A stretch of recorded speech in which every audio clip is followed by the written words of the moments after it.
o caminho pelo qual também foi apresentado por Deus e apresentado a alguém que precisaria traçar esse caminho para que nós pudéssemos estar neste lugar. É um caminho construído desde a eternidade, um caminho pelo qual Deus, antes de formar toda a criação, já tinha designado para nós. E um caminho pelo qual ele precisou passar, porque foi da vontade de Deus em apresentar, como nós falamos no início, e ontem também expressamos isso, e que para mim ontem foi uma bênção de Deus na minha vida, pelo qual hoje, de madrugada, novamente de madrugada, eu levantei com uma alegria no meu coração de poder chegar na presença de Deus e simplesmente dizer: Senhor,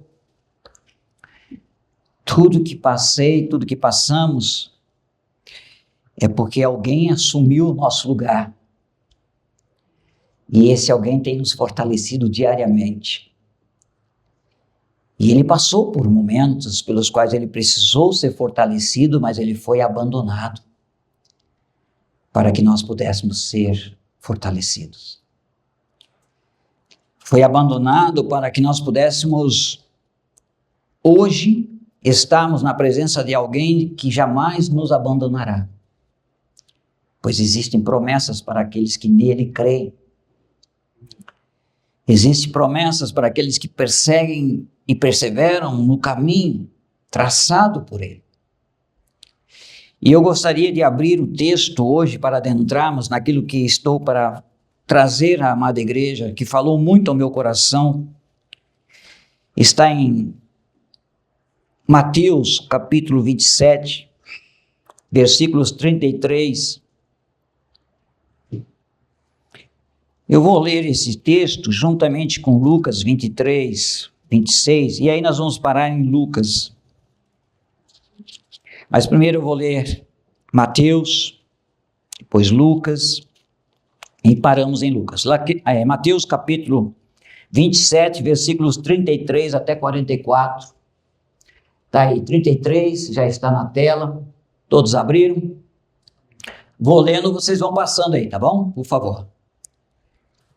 E chegando ao lugar chamado Gólgota, que se diz lugar da caveira, versículo 34, deram-lhe a beber vinagre misturado com fel, mas ele, provando-o, não quis beber. E, havendo-o crucificado, repartiram as suas vestes, lançando sortes para que se cumprisse o que foi dito pelo profeta: repartiram entre si as minhas vestes, e sobre a minha túnica lançaram sortes. E, assentados, o guardavam ali. E por cima da sua cabeça puseram escrita a sua acusação: este é Jesus, o Rei dos Judeus. E foram crucificados com ele 2 salteadores, um à direita e outro à esquerda. E os que passavam blasfemavam dele, meneando as cabeças, e dizendo: tu que destróis o templo, e em 3 dias o reedificas, salva-te a ti mesmo. Se és filho de Deus, desce da cruz. E da mesma maneira também os principais sacerdotes com os escribas e anciãos e fariseus, escarnecendo, diziam: salvou os outros e a si mesmo não pôde salvar-se. Se é o rei de Israel, desça agora da cruz e creremos nele. Confiou em Deus, livre-o agora, se o ama, porque disse: sou filho de Deus. E o versículo 44, e o mesmo lhe lançaram também em rosto os salteadores que com ele estavam crucificados.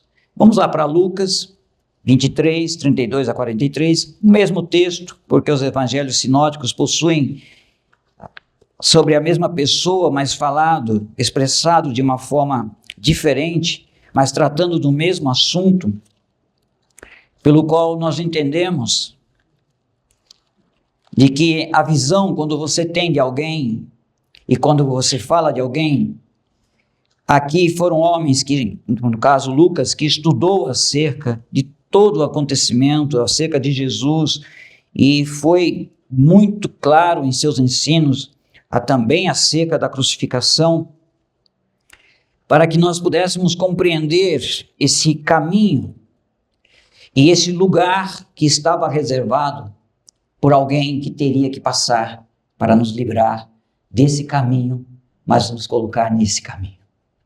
Aqui diz, versículo 33, e também conduziram outros dois que eram, 33, isso, quando chegaram ao lugar chamado Calvário, ali o crucificaram.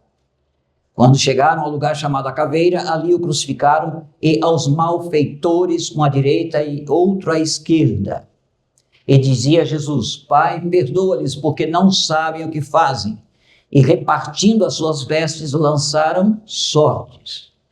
E o povo estava olhando, e também os príncipes zombavam dele, dizendo, aos outros salvou, salve-se a si mesmo, se este é o Cristo, o escolhido de Deus. E também os soldados o escarneciam, chegando-se a ele e apresentando-lhe vinagre, e dizendo, se tu és o rei dos judeus, salva-te a ti mesmo. E também por cima dele estava um título, escrito em letras gregas, romanas e hebraicas, este é o rei dos judeus. E um dos malfeitores que estavam pendurados blasfemava dele, dizendo, se tu és o Cristo, salva-te a ti mesmo e a nós. Respondendo, porém, o outro repreendia-o, dizendo, tu nem ainda temes a Deus, estando na mesma condenação? E nós, na verdade, com justiça, porque recebemos o que os nossos feitos mereciam, mas este nenhum mal fez. E disse a Jesus, Senhor, lembra-te de mim, quando vieres em teu reino. E disse-lhe Jesus, em verdade te digo, que hoje estarás comigo no paraíso. Aleluia, Jesus. Senhor, nós pedimos a Ti, fala ao nosso coração mais uma vez. Desde o início o Senhor já está falando, Pai. E creio que a Tua presença, ela continuará a falar ao nosso coração, porque Tu queres santificar a cada um de nós. Tu queres fazer de nós uma nova criatura, pela qual as coisas velhas ficam para trás, e hoje já estamos com coisas novas do Senhor. Para caminharmos, ó Deus, firmes, constantes, sempre abundantes na obra do Senhor, porque esta obra não é em vão, como diz a Tua palavra. Por isso, em nome de Jesus, ajuda-nos naquilo que Tu tens para falar conosco nesse momento. E em nome de Jesus, nós agradecemos pelos resultados que virão. Em nome de Jesus. Abençoe aqueles que estão nos vendo também. Onde estiverem, que a Tua presença mantenha-os atentos à Tua mensagem. Em nome de Jesus. Nós oramos e somos gratos por eles também. E pelos resultados que virão em nome de Jesus. Amém e amém, Senhor. Caminho de Deus. A Bíblia descreve que o caminho de Deus é perfeito. Caminho este pelo qual Deus coloca diante de nós para sermos homens e mulheres levados por Ele e para traçarmos de acordo com a vontade dEle, para que possamos representá-lo nesse mundo. Mas quando nós falamos sobre caminhos de Deus, é claro que esse caminho pelo qual hoje nós entendemos ser um caminho dado por Cristo Jesus, que se declarou ser o caminho, a verdade e a vida, pela qual sem Ele jamais chegaremos ao Pai, e hoje nós estamos traçando esse caminho, firmados naquele que é o único fundamento, pelo qual não pode haver nenhum outro fundamento dado pelos homens, pelo qual possamos ser salvos, a não ser o que foi dado pelo próprio Deus das Escrituras, onde está esse caminho descrito em Cristo Jesus. Só que aqui nós estamos vendo de um caminho pelo qual Cristo também precisou passar para que nós adentrássemos dentro desse caminho. E aqui nós estamos diante de um texto que por muitas vezes tem sido deixado de lado. Porque quando nós falamos de Cristo, e na atualidade nós falamos que Cristo morreu por nós, de que Cristo ele está aqui para nos dar uma nova vida, de que Cristo vai mudar a nossa sorte, de que Cristo vai nos abençoar com todas as sortes celestiais, mas nós não olhamos para ele como ele alcançou essas vitórias para nós. E muitas vezes nós deixamos de pregar sobre a crucificação. Porque aqui nós estamos diante de dois homens que escreveram, no seu ponto de vista, naquilo que eles foram inspirados pelo Espírito Santo, pelo qual está falando justamente sobre algo que foi traçado por Deus, pelo qual representa para nós a grande vitória de Jesus. Cristo venceu a morte, porque ele passou pela morte, e foi necessário se entregar para que houvesse essa morte. E nós sabemos que a vitória maior vem através da ressurreição, porque esta cruz pelo qual ele passou era necessário, mas ele não ficou ali na cruz, ele ressuscitou.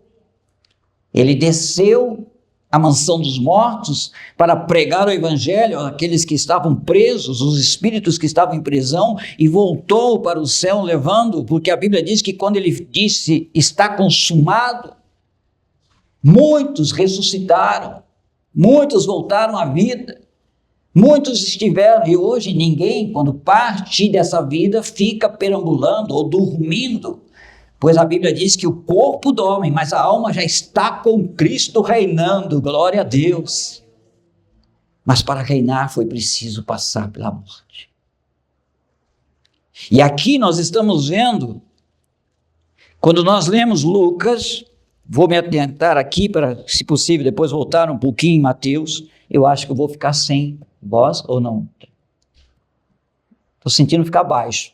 Não foi mexido, né? Então acho que é a pilha. Quando chegaram ao lugar chamado Calvário, ou no original Caveira, ali o crucificaram, bem como aos malfeitores, uma à direita, outra à esquerda. Os irmãos lembram que quando Mateus cita ali, trecha no final, que ali ele foi crucificado com duas pessoas, do texto. No final do texto, se não me falha a memória, versículo 43, Mateus, pelo qual nós lemos, ali diz que ele foi crucificado juntamente com dois malfeitores. E aqui nós estamos vendo Lucas apresentar, no momento em que eles foram chegados àquele lugar, e já começa com os dois que estavam ali, mas trazendo uma expressão pela qual Cristo Jesus, mesmo numa cruz, mesmo diante de um sofrimento, mesmo diante daquilo que os homens estavam fazendo diante dele, ele começa trazendo a expressão maior do Pai para com as nossas vidas. Lembro do texto de 1 João que diz que antes que nós pudéssemos dizer que nós o amamos, ele nos amou primeiro. E quando eu li esse texto, contudo, Jesus dizia, Pai, perdoa-lhes porque não sabem o que fazem, no versículo 34. É claro que aqui está uma expressão de amor da parte do Pai. Porque mesmo sendo levado por aquele caminho, mesmo sendo entregue pelos homens para aquele sofrimento, naquela cruz, ele também ora por aqueles que o crucificaram. Pai, perdoa-lhes, porque ele diz aqui, justamente, sobre a necessidade de compreender que as pessoas que pecam contra Deus é porque ainda não conheceram o milagre da salvação. E aqui está um pecado que eu já falei para os irmãos, quando o Espírito Santo convence o homem do pecado porque não crê em mim, Jesus, dentro dessa cruz, ele estava quebrando essa barreira, dizendo, Pai, perdoa-lhes porque não sabem. E quando nós entendemos essa expressão de Jesus, é claro que hoje muitos sabem que Jesus morreu na cruz. Então já não é mais algo de ignorância, mas é algo de rebeldia, que são os únicos dois pecados pelos quais a Bíblia descreve, o ignorante e o rebelde.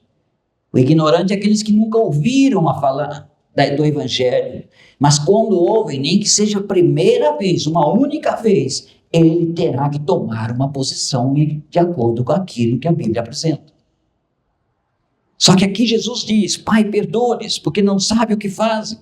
Estão repartindo as minhas vestes e estão lançando sortes, como esse texto sempre foi lembrado lá no Salmo 22, quando fala sobre o sofrimento de Jesus, um salmo inteirinho falando sobre a pessoa de Jesus e seu sofrimento. Ele já estava sendo profetizado de que até mesmo na sua morte, no momento da morte, as pessoas fariam de suas vestimentas sortes. A ignorância tanto do homem, que muitas vezes fazemos das coisas de Deus um meio de comércio, que é um dos perigos maiores que nós enfrentamos na realidade hoje, porque nós pregamos em Cristo que lhe dá todas as coisas, que nos dá todas as coisas, e muitas vezes nós estamos agora também barganhando o Evangelho para termos benefícios. Quando eu digo barganhar, é você trocar, você deixar de falar a verdade simplesmente para obter benefícios. Jesus diz: perdoa-lhes porque não sabem o que fazem, e aquilo que foi profetizado estavam fazendo daquilo que ele usou um meio de adquirir benefícios. Claro que o texto aqui ainda fala, o povo estava ali e tudo observava, porque Cristo estava diante daqueles que o crucificaram, diante de um povo que observava. Nós estamos levando uma mensagem para muitos que observam a Cristo Jesus, que observam a mensagem. E para esses que só vão observar, também Cristo morreu, mas não serão salvos. Porque há muitos que observam, passam anos observando, mas nunca tomam uma decisão ao lado de Jesus. E na crucificação existiam aqueles que ele diz: Pai, perdoa-lhes, porque não sabem, e vão fazer um meio de comércio, mas também aqueles que vão observar, apenas ver o que é que nós pregamos, o porquê nós não saímos da igreja, o porquê nós nos reunimos semanalmente, porque estaremos apenas para observarmos. E aquele que apenas observa não vai ser alcançado por Cristo, porque ele tem que observar, entender a mensagem e deixar de ser um observador, mas alguém que entrega a sua vida para ser alguém que não agora observa, mas realiza o que Deus coloca em nossas mãos para ser realizado. Quantos conhecem o Evangelho? Irmãos, nós estamos pregando o Evangelho diariamente. Quantos falam para nós: eu sei que eu sou um pecador? Então a gente já parou com essa mensagem de pecado, mas não entregam a sua vida para Jesus. Eles falam: eu sei que sou pecador, todos nós somos. O problema é que não querem o remédio, então só observam aqueles que dizem que estão ali como pecadores, que confessaram seus pecados, que estão realizando a obra do Senhor, que entendem o perdão de Deus, mas eles vão observar sem tomar uma atitude. Isso faz nós entendermos que o Evangelho precisa de um posicionamento, como nós já ouvimos alguém falar aqui. Esse alguém é nosso querido e amado irmão Luiz, que está ali sentado. Porque todos que entendem a mensagem, todos que ouvem a mensagem, não é apenas para conhecer. A mensagem tem sido pregada para fazer com que tomemos uma posição em relação à crucificação de Cristo, à morte de Cristo. Aqui está falando depois as autoridades que zombavam e diziam: salvou os outros, a si mesmo se salve, se é de fato Cristo de Deus, o escolhido. Isso aqui me lembrou o diabo tentando Jesus no seu início de ministério. E aqui está falando sobre autoridades, pessoas que exercem domínio sobre pessoas. As autoridades daquela época viram Jesus e estavam simplesmente blasfemando. Salvou a si mesmo, né? Salvou os outros. Por que a si mesmo não se salva? Desce daí. Era como se ele estivesse falando como o diabo disse naquela época, que Jesus começou o seu ministério. Em 40 dias ele ficou de jejum, dias e noites sem comer, e o Espírito Santo conduziu ali para que ele ficasse se preparando. E depois de 40 dias e 40 noites, quem aparece? Aquele que anda ao nosso derredor, bramando como um leão a quem possa tragar, trazendo a eles e perguntando a eles: Jesus, se tu és o Filho de Deus, pega essas pedras e transforma em pães para saciar a sua fome. O diabo é esperto. Ele sabe da sua necessidade maior e ele vai tentar onde você precisa. E sabe que é ali o seu ponto fraco, porque Jesus ficou 40 dias e 40 noites sem comer, sem se alimentar. Ele chega e: se tu és o Filho de Deus, pega dessa pedra. Aqui os homens viram e zombavam, dizendo: salvou os outros. Ué, a si mesmo se salve. Me lembra quando ele leva Jesus naquele pináculo. Primeiro acho que foi no monte, né? Que ele diz: se tu és o Filho de Deus, pula daqui e dirás aos teus anjos: venham-me. Aí eles pegarão você pelos braços e descerão, né? Como se alguém estivesse entrando num palco de um grande evento evangelístico. Que hoje é assim, né? Nos nossos eventos tem que vir gente com anjos do lado, segurando lá para ele cantar um louvorzão. Nós estamos vendo aqui uma história de que eles estão repetindo a mesma coisa quando Jesus iria iniciar o seu ministério. E aqui ele estava encerrando o seu ministério, que só se encerrou com a ressurreição. E glória a Deus por isso. Era um processo de Deus sobre a vida de Jesus, pelo qual está dizendo, olha que o texto aqui diz. Cadê o texto? Não é mais aqui, é aqui na Bíblia. Versículo 34 e 35. O povo estava ali e a tudo observava. Também as autoridades zombavam e diziam: salvou os outros, a si mesmo se salve, se é de fato o Cristo de Deus, o escolhido. Irmãos, se tu és crente, já viu aquelas? Se tu és crente no Senhor, pede, e Deus vai fazer, porque tu és o Filho de Deus. Muitas vezes nós somos provados nessa área. Somos tentados a dizer: eu sou filho de Deus, eu tenho por direito todas as coisas. Aí nós não fazemos mais de Deus aquele que provê as coisas, nós queremos dar ordens para Deus para obtermos as coisas. Sabe, aquele que pede para você, tem uma palavra para isso, não é exigir. Quem lembra dessa palavra? Que você pede para Deus, eu determino. Já ouviram alguém orar assim? Meu Deus, tenha misericórdia, eu determino. Como se nós tivéssemos e a autoridade estivesse conosco, e não com o poder do nome de Jesus. A autoridade nós temos, mas é no nome de Jesus, é Ele que realiza todas as coisas. Eu não tenho nada que determinar, eu tenho que pedir: Senhor, se é da tua vontade, se é o Senhor que vai fazer, então realiza, que o Senhor determine vitória na vida das pessoas. Aí nós podemos dizer, mas que o Senhor determine, não eu determino, como se eu, porque sou crente no Senhor, tenho o poder é de Deus. Paulo foi muito claro em dizer que tudo que ele fez, tudo que ele tinha feito, estava fazendo e faria no futuro, provinha de Deus na sua vida, que o chamou para ser um homem que pregava a palavra, que mesmo pregando a palavra, passou por suas dificuldades, porque esse foi o caminho de Deus para a sua vida, mas nunca rejeitou o Senhor. E aqui as autoridades zombavam. E não as autoridades apenas. Aí o texto vem, igualmente, o versículo 36, está falhando aí? Travando? Lucas 23, 36.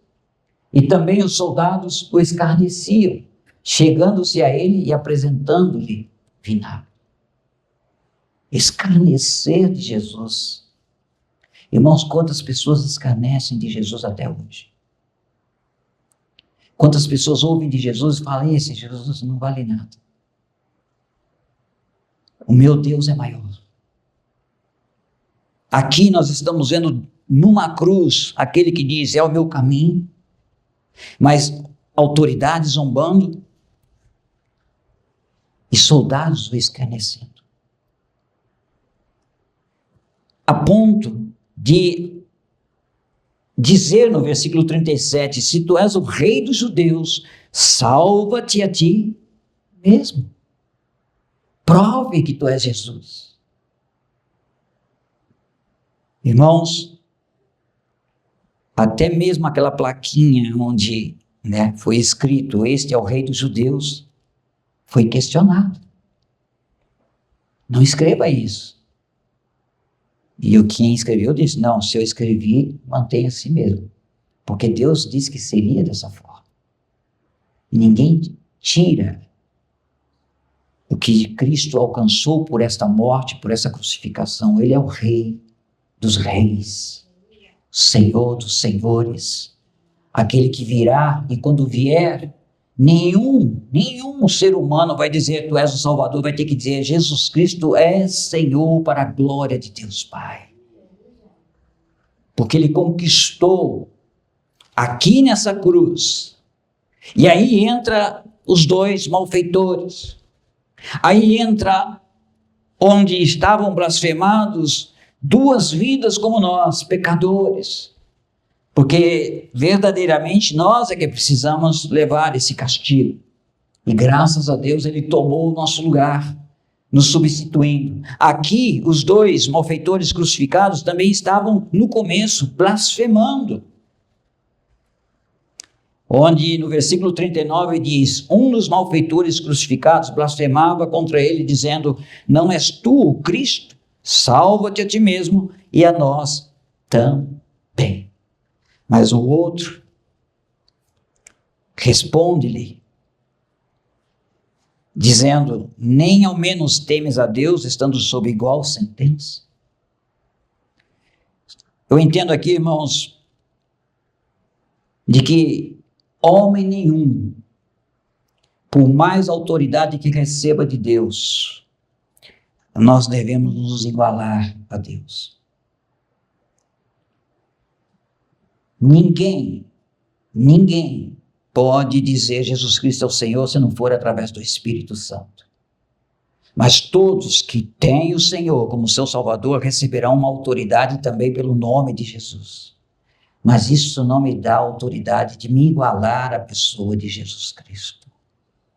De ser considerado alguém pelos quais muitas vezes as pessoas... Desculpe, irmão. Já não procuram mais Jesus, mas procuram um homem que tem o poder dado por Jesus.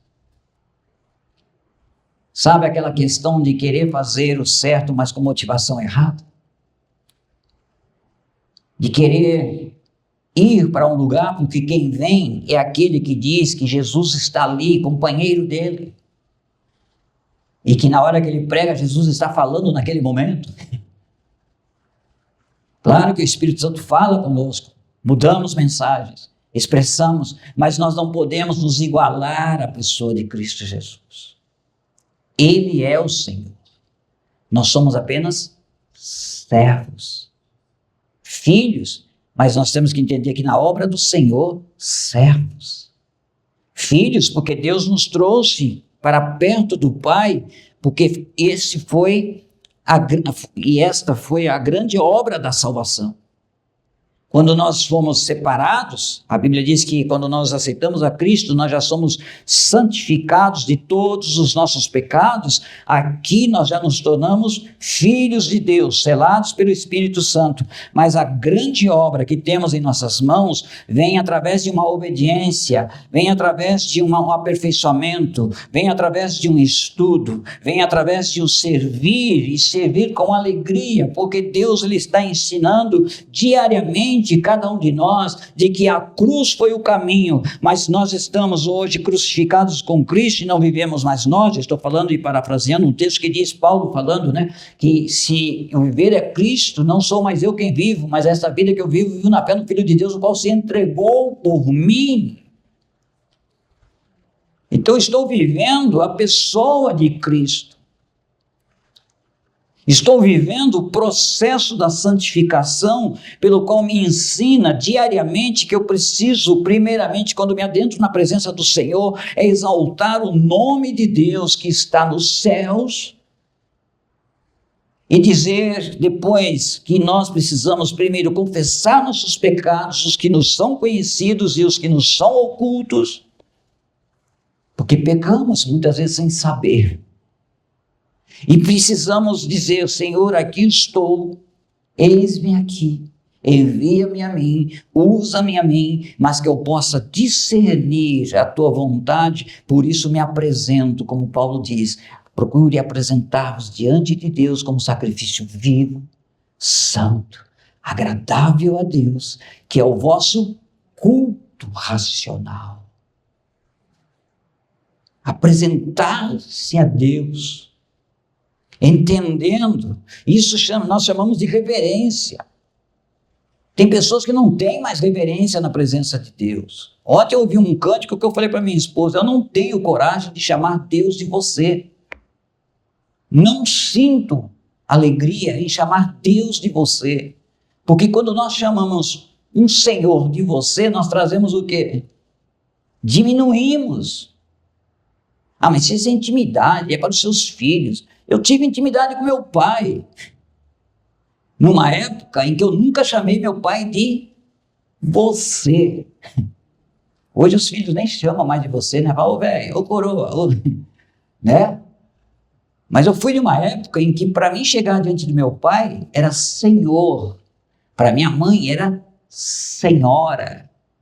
Para os nossos tios também, pessoas de uma idade mais avançada, fomos treinados a chamar as pessoas que eram mais, né, experientes, não velhas, experientes, né, mais de idade, todas elas como Senhor e Senhora. Senhor, pode repetir para mim novamente? Senhora.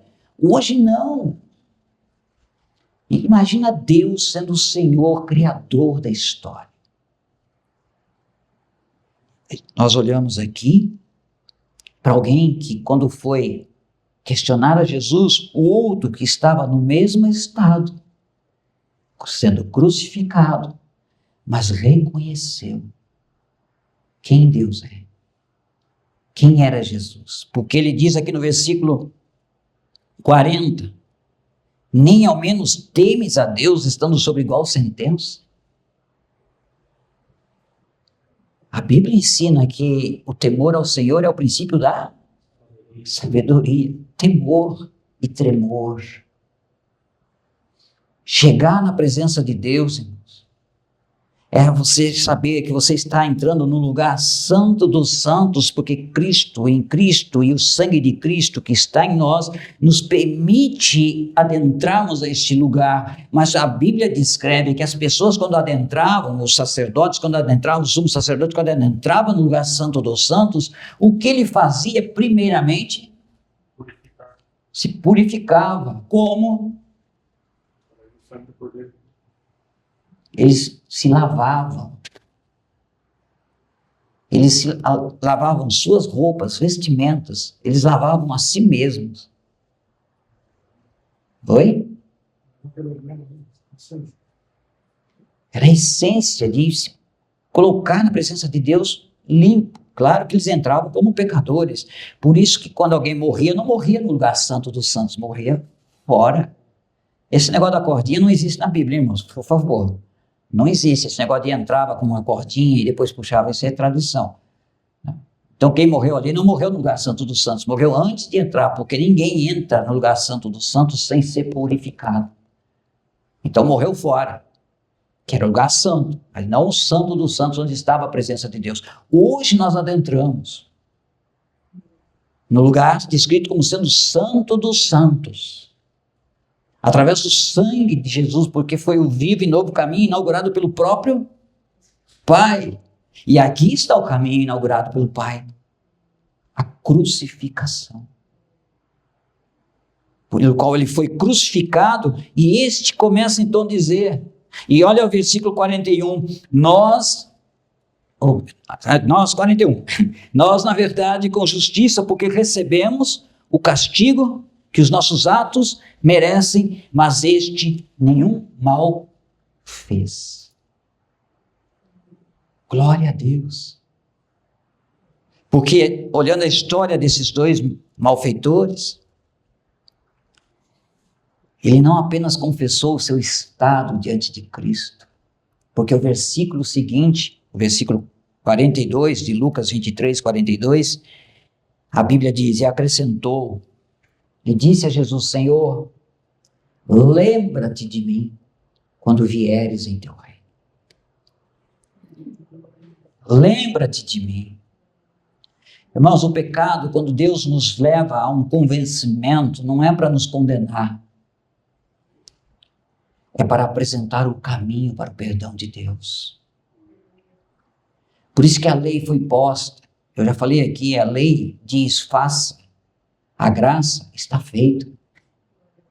É diferente, porque a lei exigia de nós uma obediência, pelas quais ela foi posta para mostrar que todos nós não conseguiríamos e não conseguimos guardar toda a lei.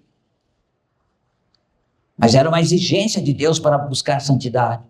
Mas a graça diz, está feito. Não é mais por sangue de bodes, não é mais por ofertas, não é mais por uma apresentação anual. Já pensou se tivéssemos todo ano trazer um animal aqui, irmãos?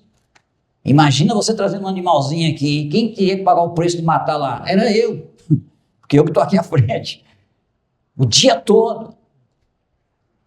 Imagina, ó, eu fico imaginando a sujeira que seria. Os animais ali berrando e as pessoas chegando. Eu creio que tinha fila, igual a SUS no Brasil. Tinha uma fila para entregar as ofertas. Cristo veio para ser o sacrifício perfeito. Uma única vez. Pelo qual cancelou tudo que estava lá desses sacrifícios. E nós adentramos no lugar pelo qual este reconheceu. E diz, lembra-te de mim. Lembra-te de mim, Senhor. Porque o Senhor nenhum mal fez e está aqui tomando o meu castigo. Eu reconheço que a mim, eu sou, aquele que precisaria estar aqui, porque eu sou o que errei tanto, mas em ti eu não vejo pecado. O Senhor não merece o que está sendo feito, mas, por favor, quando entrares no teu reino, lembra-te de mim. Não sou merecedor, mas lembra-te de mim. Irmãos, isso aqui é a maior expressão de Deus na vida de alguém que reconhece o seu pecado e o confessa, como diz o livro de Provérbios, todo aquele que confessar o seu pecado e os deixa, alcançará misericórdia. Porque hoje nós temos visto muitos saberem que é pecado, mas não confessam, e quando confessa não deixa. Eu confessei meu pecado, mas continua. Aí não vê a glória de Deus, não vê o manifestar de Deus, não vê o poder de Deus e não tem nem autoridade de orar por algo que acontece. Você não vai ter autoridade porque você dá legalidade ao pecado. E o pecado é a única coisa que nos tira de vermos a glória de Deus. Não estou falando do nosso estado de pecador, estou falando sobre o pecado pelo qual nós pecamos deliberadamente, sabendo que é pecado e continuamos nele. Porque tem coisas que podemos deixar. Tem coisas que nós podemos dizer não. A nossa natureza não vamos deixar, porque ela é pecaminosa. Então é Deus que está transformando diariamente, pelo qual nós estamos sendo transformados de glória em glória, mas isso vem através de uma obediência à sua palavra, vem através de oração, vem através de jejum, vem através de um serviço, de uma entrega, de uma forma com que Deus diz, filho, eu estou vendo o teu coração, eu sei que você quer ser transformado, então vem, porque é assim que você vai crescer até chegar ao homem perfeito, e no momento em que Jesus voltar, você estará com o corpo que nós queremos ter, totalmente glorificado, sem pecado e sem lembranças nenhuma de coisas antigas, passadas.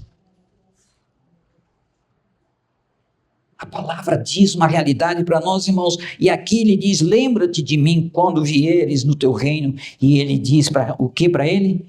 Em verdade te digo, que hoje estarás comigo no paraíso. Aqui quebra aquela doutrina do sono, que a alma dorme, que ela está só esperando a volta do corpo para ela se entrar nela. Não. A alma está vivendo Cristo Jesus. Paulo diz, se o viver é Cristo, o morrer é lucro, porque eu quero já estar com Ele. Olha só a alma dizendo, olha, eu quero estar com Cristo. Eu não quero ir lá dormindo para dormir com Cristo. Não. O cara que sabe que vai estar numa coisa diferente, ele fala, olha, o cara que sabe. O apóstolo Paulo, que é alguém que soube quem Jesus foi, quem Jesus é na sua atualidade e quem Ele era para nós hoje, quem Ele seria para nós hoje. Aí a Bíblia descreve que Jesus, no momento da sua morte, versículo 44 em diante, já era quase a hora sexta e escurecendo-se o sol, houve trevas sobre toda a terra até a hora nona. E rasgou-se pelo meio o véu do santuário. Esse era o véu da separação, que só o sumo sacerdote poderia entrar. A Bíblia diz que foi rasgado pelo meio. Deus rasgou em Cristo Jesus para nos dar o livre acesso ao Pai. Irmãos, isso faz você, eu, nós como igreja, a entendermos, sabe, o que é ouvir o sussurro de Deus dizendo, filho, vem até mim. Filho, está cansado? Vocês estão cansados? Filhos, venham até mim, eu vos aliviarei. Estão tribulados? Helena leu um texto aqui, que eu louvei a Deus, porque eu falei, está tudo encaixando com aquilo que o Senhor tem colocado no meu coração para ser falado nesta manhã. Mesmo atribulados, nós sabemos que estamos sendo fortalecidos. O processo de Deus é algo que nós nunca vamos entender, mas sabemos que Ele está processando na nossa santificação, na nossa transformação, na nossa edificação, no nosso crescimento. O processo de Deus, ele é diferente do nosso, porque quando nós colocamos a mão, nós criamos Ismael, nós criamos a morte de um irmão, nós criamos muita coisa quando nós colocamos a mão naquilo que não é de Deus. Mas quando nós deixamos Deus trabalhar, nós vamos ver anjos dizendo, santo, santo, santo, tu és o Senhor do universo. Nós vamos ver, talvez, Elias e Moisés, como os três viram ali, Pedro, João, Tiago, a transfiguração de um Deus maravilhoso. Quando nós estamos no centro da vontade de Deus, nós vamos ver a Shekinah do Senhor. Talvez você vai até conversar com uma sarça ardente. Puxa, está queimando lá o móvel da minha casa, o que será? Não sei, vou tirar o sapato e vou até lá. Chega lá e começa a falar contigo. Filho, não estou nessa sarça, estou aqui nesse armário, mas estou falando contigo. Seja obediente, vai lá e liberta o povo. Porque Deus fala, irmãos. O que Ele precisa encontrar é pessoas desejosas a ouvir, a guardar e a sair, porque o véu foi rasgado. O véu não está mais tirando, fazendo de nós uma separação diante de Deus. O véu foi rasgado porque Deus mesmo, Ele descreve no livro de Hebreus, Ele mesmo inaugurou este novo e vivo caminho, pelo qual, quando Ele entrega a sua vida, é que houve esse rasgado do véu. Porque o texto diz aí no versículo 46, então Jesus clamou em alta voz, Pai, nas tuas mãos entrego o meu espírito. E dito isto, expirou.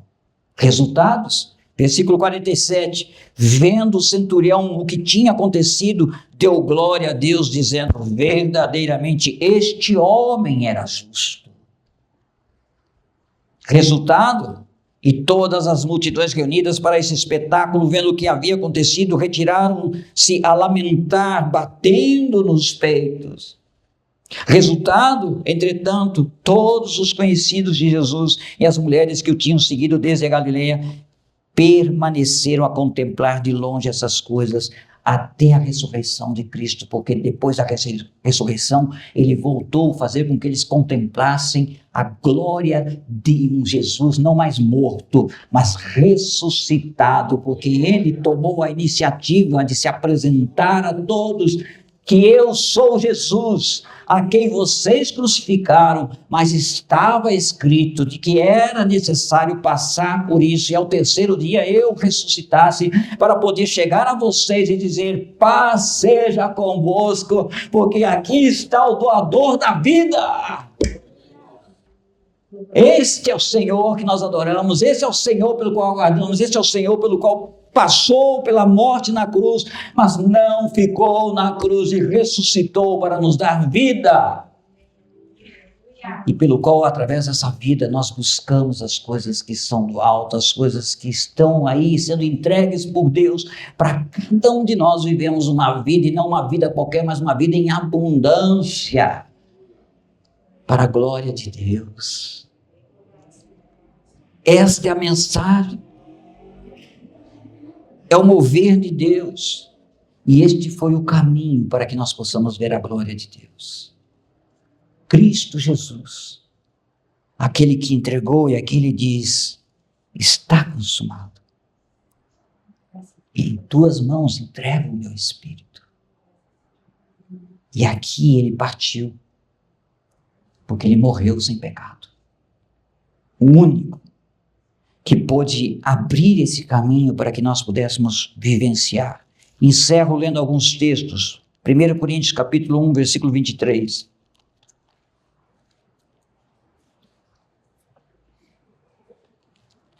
Começando pelo versículo 22. 1 de Coríntios, capítulo 1, versículos 22.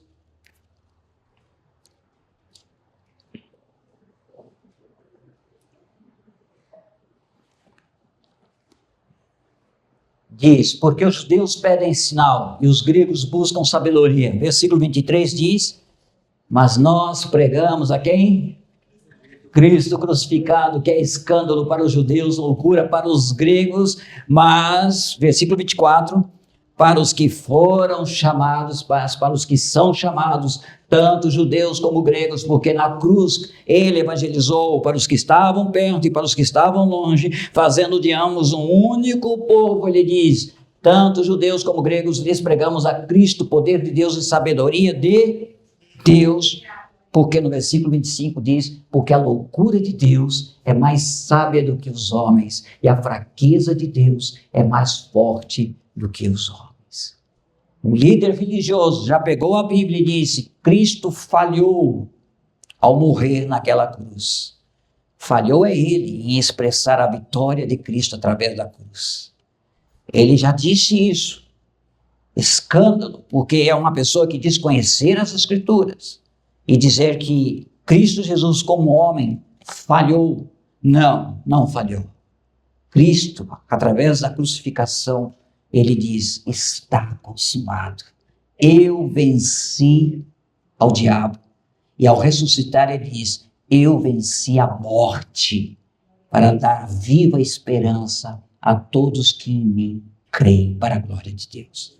Este é o caminho pelo qual nos faz hoje celebrarmos a ceia do Senhor, que representa o corpo de Cristo, o pão, o memorial, pelo qual representa o corpo de Jesus entregue naquela cruz pelas mãos de malfeitores, pelas mãos de governadores, reis, pelas mãos de um povo que, ao escolher entre Cristo e um ladrão, disseram: solta Barrabás, solta Barrabás, solta Barrabás. Aí quem estava na autoridade pergunta a eles: mas e o sangue desse justo, que farei? Caia sobre nós o sangue desse homem.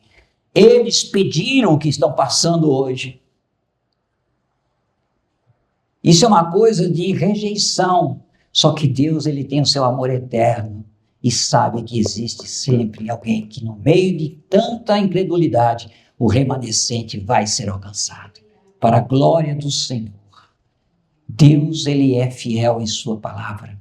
E Deus é fiel porque aquilo que Ele diz que viria para ferir a mente da serpente, que Ele feriria o calcanhar quando o homem e a mulher pecam, Ele diz, da descendência da mulher nascerá aquele que pisará a tua cabeça. Ele estava falando com Satanás, o diabo, aquele que é enganador, aquele que, é fraudulento, aquele que está tentando nos tirar da presença de Deus e que por muitas vezes, por causa da legalidade do pecado, ele nos usa para quebrar até mesmo o que não era para ser quebrado. Mas ele disse para Satanás, é da descendência da mulher que virá aquele que pisará a tua cabeça e tu lhe ferirás o calcanhar. Mas esta será a vitória para que nós pudéssemos hoje. Foi a vitória para que nós pudéssemos adorá-lo em espírito e em verdade nesta manhã.